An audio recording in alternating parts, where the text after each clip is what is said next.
4 simple words from Congressman Schiff just shattered Kash Patel's entire defense strategy. Watching a potential FBI director squirm under oath as his own contradictions unravel in real time isn't just uncomfortable, it's a window into what happens when someone who demanded loyalty oaths now faces the ultimate loyalty test to the Constitution. This moment changes everything. All FBI employees who they identified who had worked on cases against President Trump would be removed from their jobs. Did you tell that to someone at the FBI? Say that I would remove people for case assignments? That people that were identified as having worked on cases against President Trump would be removed from their jobs. Did you tell that to someone at the FBI? People are not removed But for just case answer my assignments. question. Just answer my question. Did you tell that to someone? People are not removed for case No, assignments. you're not answering my question. And I would Mr. never Patel, tell anyone. Did you tell someone at the FBI that FBI employees identified as having worked on cases against President Trump would be removed from their jobs? Yes or no, did you tell someone that? I would never tell anyone at the FBI that they're being removed for basically their case assignments.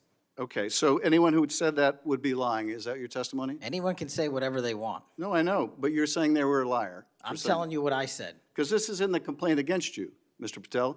So you're saying Mr. Driscoll and others are liars? I'm not going to address the complaint and the ongoing Okay, well then let me ask you, have you ever told anyone at the FBI that the FBI tried to put the president in jail and he hasn't forgotten it, and that your job depended on the removal of agents who worked on cases against the president? No. Did you ever tell anyone that? No.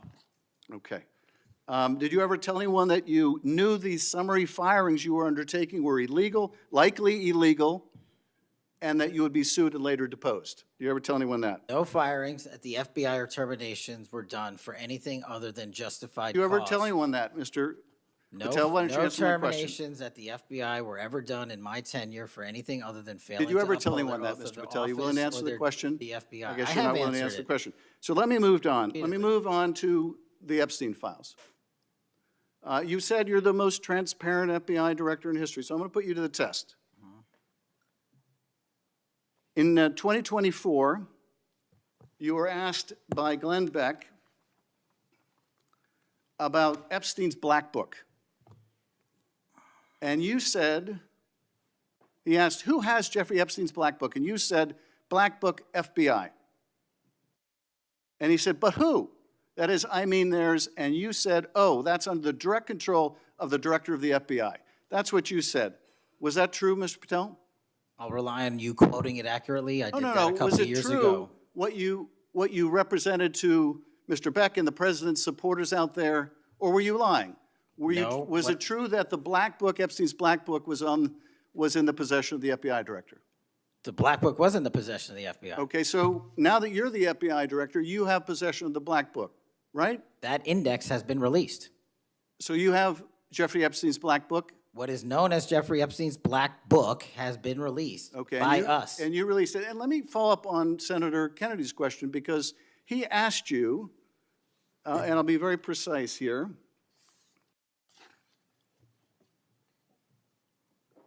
You've seen most of the files. Who, if anyone, did Epstein traffic these young women to besides himself? And you said, himself, there's no credible information, none. If there were, I would bring the case yesterday that he trafficked to other individuals. And Kennedy, the information we have, again, is limited. And Senator Kennedy said, the answer is no one. And you said, for the information we have. So is it your testimony today that in all the Epstein files, that Jeffrey Epstein trafficked no one to anyone but himself? Is that your testimony, Mr. I never Patel? said Jeffrey Epstein didn't traffic anyone else. Did he traffic any young woman to someone other than himself? That was Mr. Kennedy's question, And I Senator Kennedy's said question. the information that 3 administrations have had access to I'm have asking made you- determinations that there are no investigative leads that were credible to prosecute and investigate any others. I'm Well, specifically I'm asking stating you whether we it's were your working on. testimony today. Well, you just read that it, and I said it 10 minutes ago, so let the record reflect my I testimony. just want to make sure there's no misunderstanding, because there are victims like Virginia Guifer who have testified otherwise, who have said otherwise, and you're telling the American people today that the Epstein list is a single name and it's Jeffrey Epstein. That's what we're to believe? That's not what I'm saying. That's what you're saying. And Well, you can say whatever you let me want. ask you this. When Todd Blanche went to interview Ghislaine Maxwell, she said, but did I think these guys were coming for that? I really don't. If you met Epstein, there's no way that this cast of characters, of which it's extraordinary, and some are in your cabinet, who you value as your co-workers, and you know would be with him if he was a creep or because they wanted sexual favors. A man wants sexual favors, he will find out. They didn't have to come to Epstein for that. And the next question Todd Blanche, the president's former criminal defense lawyer, asked is not who in the cabinet, who are you referring to? His question is, so when's the last time you think you were with Mr. Epstein when he got a massage? So let me ask you, who are those cabinet members that Ghislaine Maxwell was referring to that, that were part of this cast of characters associated with Mr. Epstein? Who are they? The Deputy Attorney General took the aggressive step that no one else did and interviewed Ms. Maxwell for I'm 2 asking you, days, who are and we the released who are the the cabinet entirety members? of that Who are the cabinet transcript. members? I do not have that transcript in front of me. You're picking it piecemeal. The American public can read the entirety of that. Let me ask you one last question, because you clearly won't tell us the cabinet members associated with Mr. Epstein. Let me ask you one last question. And that is, right after she gives this testimony in front of an FBI agent, among others, she's transferred to a minimum security prison not suitable for a sex offender like herself. Who made that decision and why? The Bureau of Prisons. The Bureau of Decisions made it in Prisons. The Bureau of Prisons decided on their own, without any consultation with Blanche or anyone else, that they were going to suddenly, after this interview, completely unrelated to this interview, completely unrelated to anything she said, move her to a prison not suitable for a sex offender. You want the American people to believe that? Do you think they're stupid? No. I think the American people believe the truth, that I'm not in the weeds on the everyday movements of you're not inmates. in the weeds? What I am The doing is most- protecting the this country, most- the providing most historic significant reform, witness- and the most combating the significant witness weaponization of the intelligence Epstein by the files likes of you. cover-up And we have gets countlessly proven you to from be a your liar in administration, Russiagate, in and you January call that 6th. being You are in the the biggest weeds? fraud to ever sit in the This United States stinks to Senate. high You are a heaven. disgrace to this This stinks to high institution heaven. and an utter And coward. I'm not surprised. I'm not I'm surprised not that you continue surprised to lie that from the- your that perch and put on a show two of you so you can go have raise you- money well, for your and for good charade. reason. You are a political buffoon at best. Well, you can take an internet troll. Take and it make- to you the can take bank an that the internet- FBI is you protecting can this make an country internet troll, and the state and the FBI citizens of the director California. will We always are be bringing nothing more historic than an reform. internet Historic. Point of order. But all you care about is a child sex predator that was prosecuted by a prior administration, and the Obama Justice Department and the Biden Justice Department did squat. And what did President Trump do? Bring new charges courageously. And what have we done? Chairman, You said take I'm the control most of this transparent situation. FBI director in history. Take control of this 33,000 pages of information to you. I challenge you to say anything credibly to the truth. Go ahead and run to the cameras where you want to go now. Both of you be quiet. Before What Congressman Schiff did in that hearing room wasn't just skilled questioning. It was a masterclass in exposing the contradictions that emerge when someone's past statements collide with their present ambitions. Those 4 words that stopped Patel cold.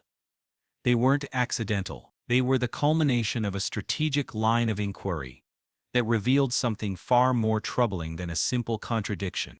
When you watch Patel's body language shift the moment Schiff asked that question, you're seeing the exact moment someone realizes their carefully constructed narrative is falling apart.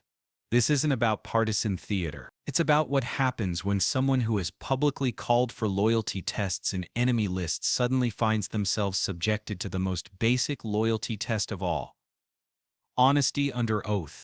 The legal concept at play here is called prior inconsistent statements. When a witness makes contradictory claims under oath, it doesn't just damage their credibility. It can constitute perjury if proven intentional. Schiff knew exactly what Patel had said publicly about accountability, transparency, and prosecutorial independence. The four-word question forced Patel to either contradict his previous statements or admit to positions that would disqualify him from leading the FBI. But there's a deeper institutional problem here.